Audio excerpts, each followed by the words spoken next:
Ganeshaya Namaha, Om Saraswati Namaha, Om Gurubhyo Namaha. When we speak of Guru, the word itself, what does it mean? Of course, we have this Sanskrit meaning, we have many interpretation, but in our field of performing arts, especially Abhyas Kalas, which you have to learn, practice, acquire over a period of time, there is what is called the Guru Shishya Parampara, GSP, instead of GPS, which we are very familiar with. So what is this Guru Shishya Parampara? See, it is ancient, we know. The country is ancient, we know. The civilization continuity is there, we know. How does it translate today on ground when we think of 2026 as we start this series of podcasts for this very unique effort by Balanji and company? It is heartening to see that young India is very motivated, very devoted, and very keen to learn and to acquire knowledge.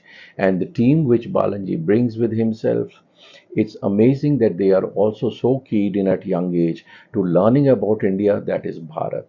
So, Guru Shishya Parampara. The common understanding is that Gurus taught, Shishyas learnt, and the art went forward. But the process is important. You see, when we speak of history, the process is the contextualization, which means how a Guru gave Vidya, why a Guru gave Vidya, when a Guru gave Vidya. Guru gave Vidya when Shishya was ready. Unless the seeker is ready, there is no point for the Guru in ancient times to have given, because no fees was exchanged. There was no compensation, monetary or awards or rewards or certificates. It was purely a societal enterprise for learning. Since the society put a premium on learning, which is how this whole tradition started.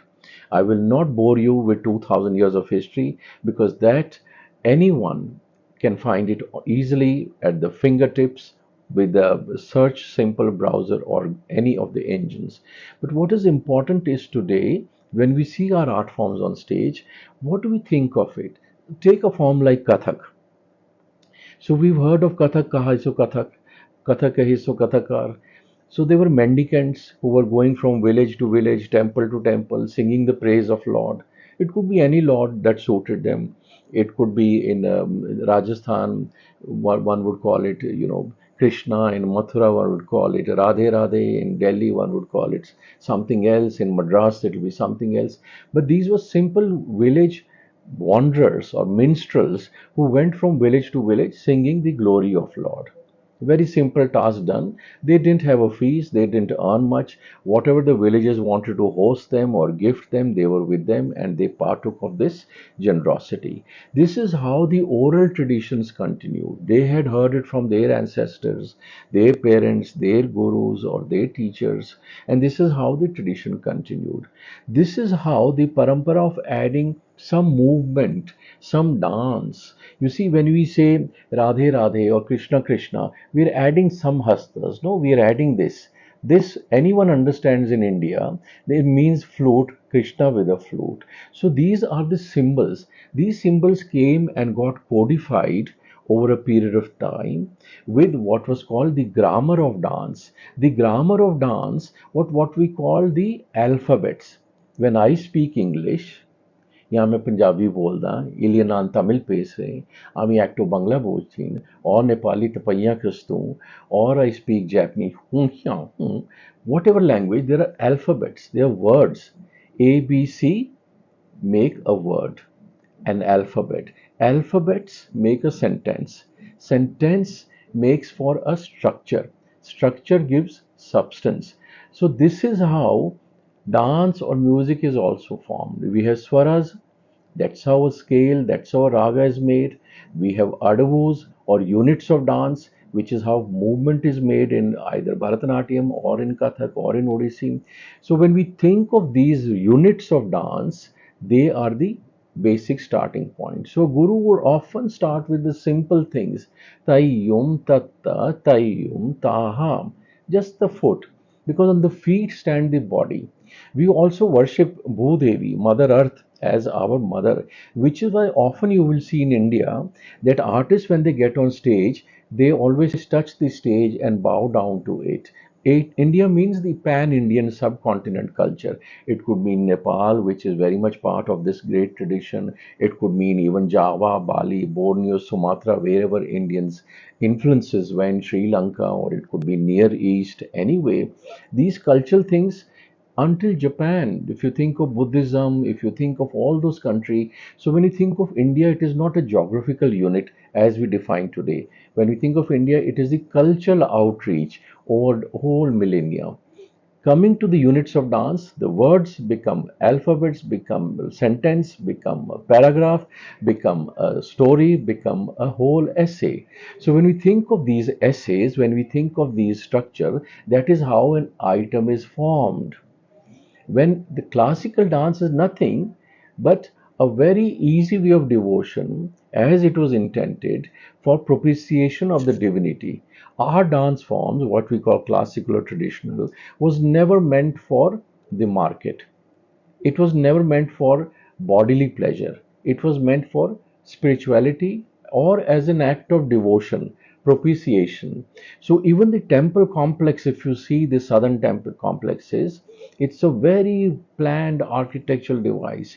You enter from one gate, that is the starting, say in Bharatanatyam, of the item Alarepu.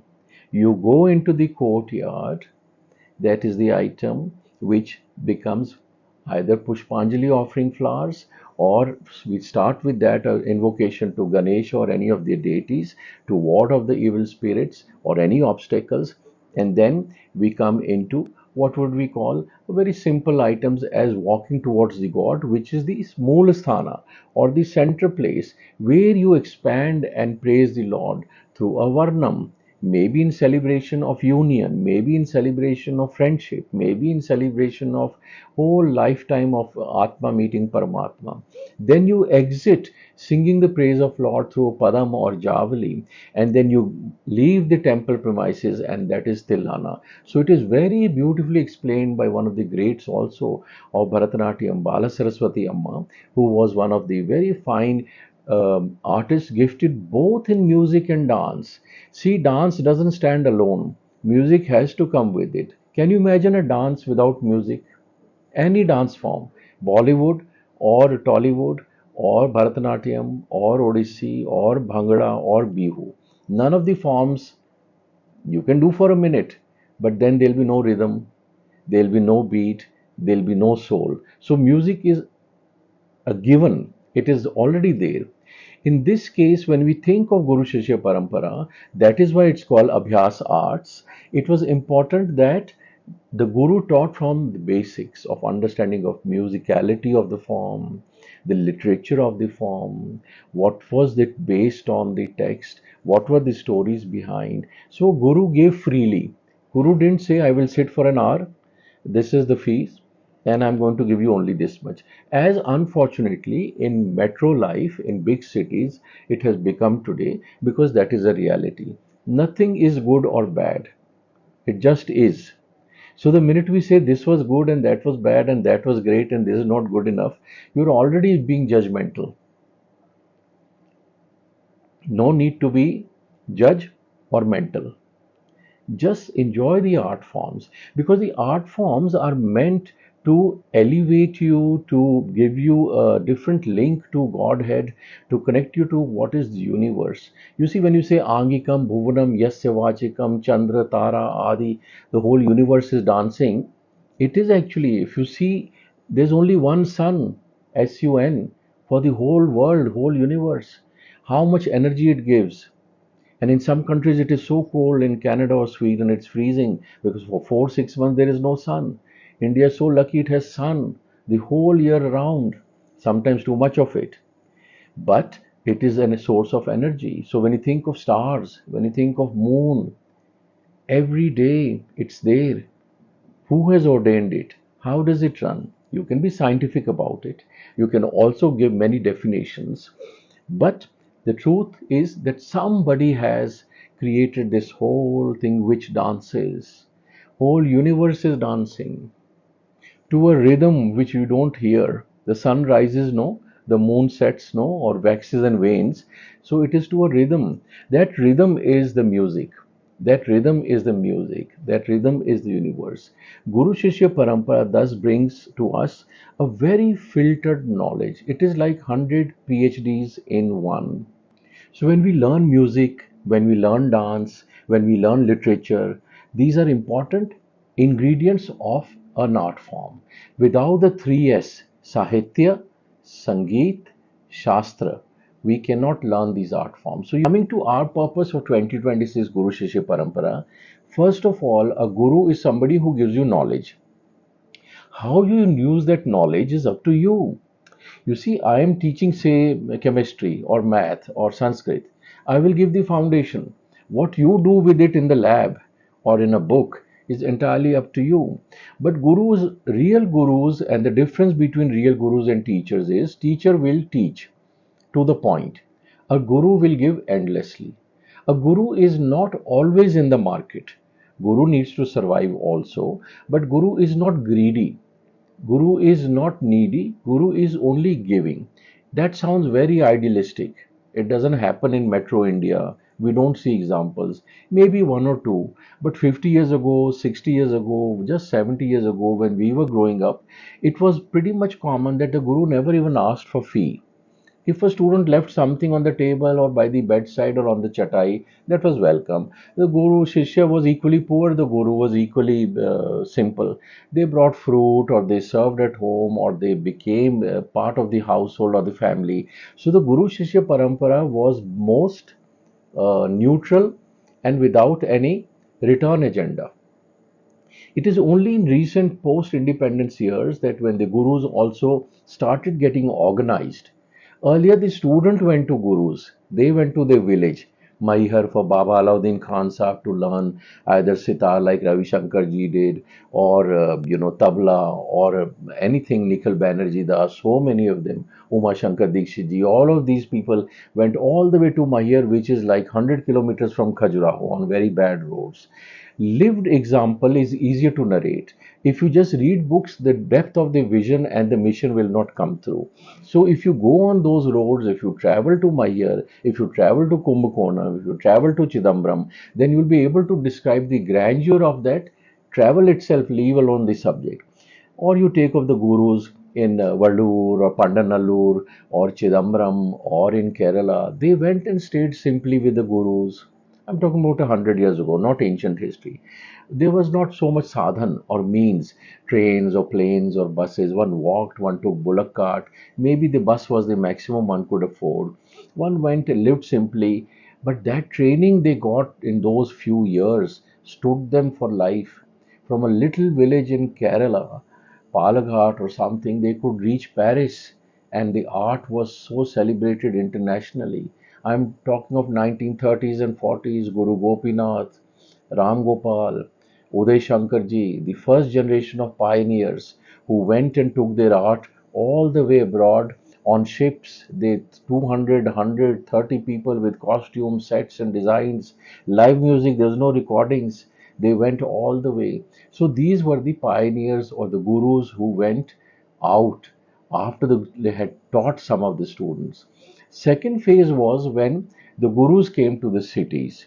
So when India became independent around the 1940s, nationalist movement started.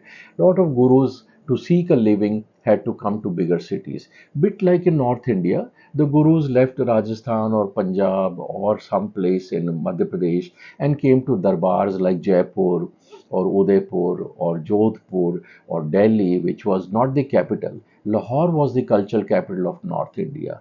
There was no Pakistan before 1947. Punjab was undivided, and Lahore is where Uday Shankar, Ram Gopal, Bala Saraswati, all the greats went to perform because that was the cultural capital of North India. Delhi in 1940s was just a little village of 400,000, 4 lakhs in the Chandni Chowk, Old Delhi area. New Delhi had not happened. So when we think of these contexts for young India, think GPS and GSP. From where to where? All within 100 years. My goodness, OMG, as you would say. It is so amazing because all of this happened so quickly that, in a way, It's amazing how much we have retained of that tradition. For me, as a historian, as a Kala Sevak, I'm amazed how much we have restored despite all the invasions, all the changes, all the geographical, political, economic conditions, yet the tradition continues, which means that the tradition was so strong. जब उसकी नींव इतनी पक्की थी, when the foundation was so strong, you could not shake a Qutub Minar or Taj Mahal or any of the temples which are still standing after 500 years or 1000 years in South India. South India was lucky, it did not face any invasions. South of the Vindhyas, the invaders never reached. But the South Indians were busy because of the coastal line, trading with other countries and taking the ships of spice and other commodities, going to Java, Sumatra, Bali, Borneo, making the best of the temples and kingdoms. North had to fight and protect boundaries. South had to reach out and do trade and commerce. So this is a very interesting cultural part for our Guru Shishya Parampara, that in South the Gurus left home and came to big cities like Madras or Travancore, Trivandrum, which is Thiruvananthapuram today, or Cochin. India is 28 states plus 8 union territories. So we are more than Schengen. We are 35 and one country, one person, one system, democracy. Oh my goodness. Isn't that amazing? Why?